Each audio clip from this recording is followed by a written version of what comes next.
Will any court be able to stop Donald Trump's use of force, the militarization of the state militia to try to embarrass and punish blue states and blue cities? Who will have the brass ones? Who will have the gravitas to do it? Will it be the Ninth Circuit in cases coming out of Oregon? Will it be the Seventh Circuit in cases coming out of Chicago? Will it be this United States Supreme Court, where full briefing is going on now about whether and if Donald Trump, under the circumstances on the ground in Chicago and in other places, can use the state militia? Or does he first have to use federal security forces, his own federal officers, maybe even local law enforcement, maybe even the military, the armed forces, before he taps as backup a state's militia and crosses over and violates state sovereignty and our system of federalism? I cover it on The Intersection, a new podcast. And here's a clip. I want to talk about Judge Ellis and the bravery of Judge Ellis and the Seventh Circuit next. So it's not enough for Donald Trump to starve the American people and ask for permission to do it from the Supreme Court, who would be complicit in it if they did agree. It's not enough, and a large a nice percentage, a high percentage of people within the group that gets SNAP anti-hunger payments are veterans. He's also asking the Seventh Circuit to let him hit veterans and clergy and First Amendment protesters and members of the media with a car and tackle them and beat them up and assault them and batter them and use pepper spray on them and use rubber bullets on them at the Seventh Circuit. That Judge Ellis put a stop to it. She issued the last couple of days a preliminary injunction with a long categorical list of things she will not let the Trump administration and its forces do. Like use weapons, military-grade weapons on American people who are doing nothing more than legitimately First Amendment protest. Don't fire rubber bullets without warning. Don't use grenades and tear gas and pepper spray against Americans. Don't use unreasonable force. Comply with the Constitution. And she issued that order. The Trump administration, several days later, yesterday, filed an emergency appeal and a stay request to the Seventh Circuit Court of Appeals that sits in Chicago.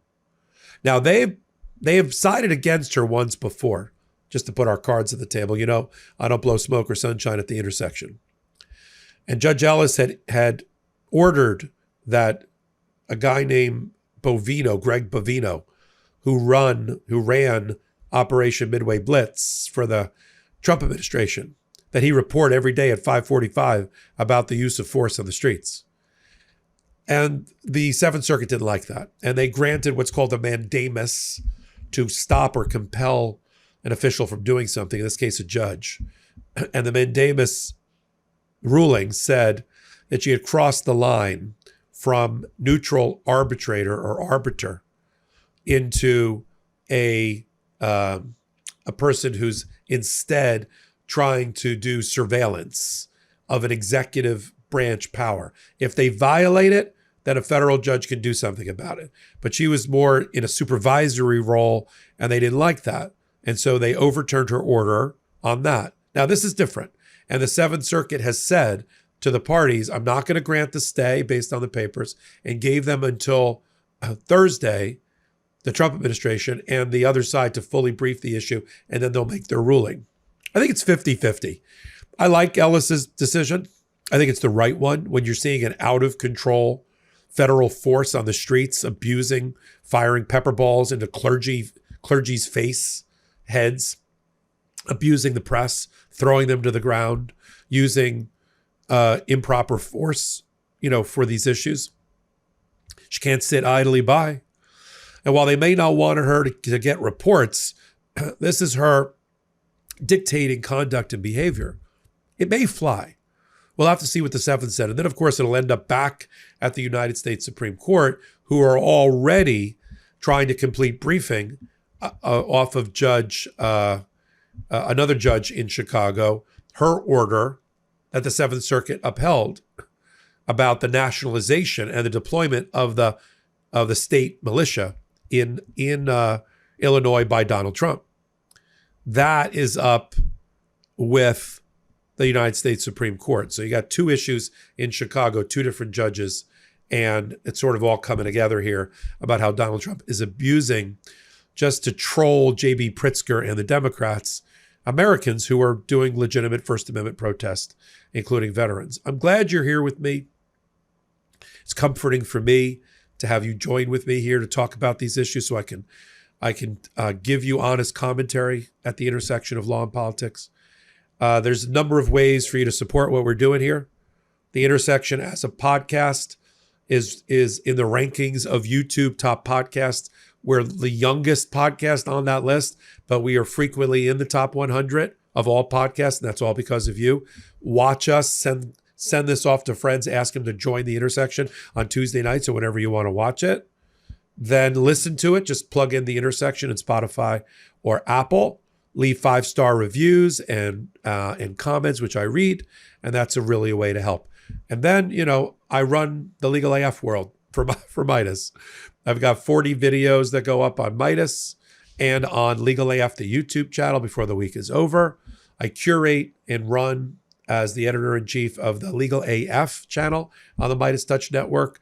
We got about 12 different contributors. We're about to add the American Civil Liberties Union on as a contributor, along with Democracy Forward, Court Accountability Action, Civil Action, Shan Wu, Dina Dahl, Melba Pearson, the Pragmatic Optimists, Adam Klasfeld of All Rise News. We got an amazing group there. Cindy Blumenthal and Sean Wallentz of Court of History. I think you're really going to enjoy Legal AF, so come over there as well. Welcome back. I sit at the intersection of law and politics every Tuesday night at 8 p.m. Eastern Time on the Midas Touch Network. And thank you, heartfelt thank you, that we have now reached the top 25 of all podcasts on YouTube weekly ranking just this past week because of you. If you've never seen my show, The Intersection, come on over, hit the YouTube channel for Midas, come over to the Apple and Spotify platforms and hit The Intersection. Become a member, leave a comment, hit subscribe. Go to Legal AF YouTube channel, do the exact same thing, where you'll get a commercial-free version of The Intersection on Legal AF Substack. So until my next report, I'm Michael Popok. Can't get your fill of Legal AF? Me neither. That's why we formed the Legal AF Substack. Every time we mention something in a hot take, whether it's a court filing or a oral argument, come over to the Substack. You'll find the court filing and the oral argument there, including a daily roundup that I do called, wait for it, Morning AF. What else? All the other contributors from Legal AF are there as well. We got some new reporting. We got interviews. We got ad-free versions of the podcast and hot takes. Where? Legal AF on Substack. Come over now to free subscribe.